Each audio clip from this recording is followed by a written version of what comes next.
If the judgment of the living has begun, and a person's name has been called up in judgment, and that person's name was removed from the book of life at the NSL, also known as National Sunday Law, crisis, and he rejects the mark, will they be saved?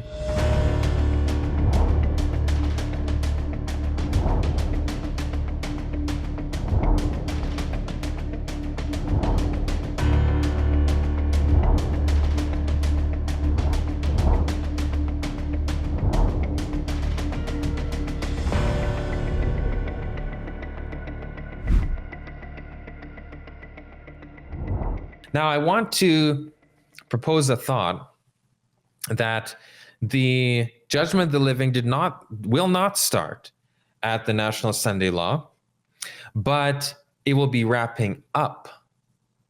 I personally believe that the judgment of the living has started. Now, we have, I believe it's 2 parts at the end of the Judgment Day studies, where I talked about the judgment of the living, this specific thing. If you go to the judgmentdaydocumentary.com, and you will see I go in great detail about that. If the person's name was removed from the book of life, but they still reject the mark, that wouldn't actually happen. Because if the person's name was removed from the book of life, it's removed because of their choosing.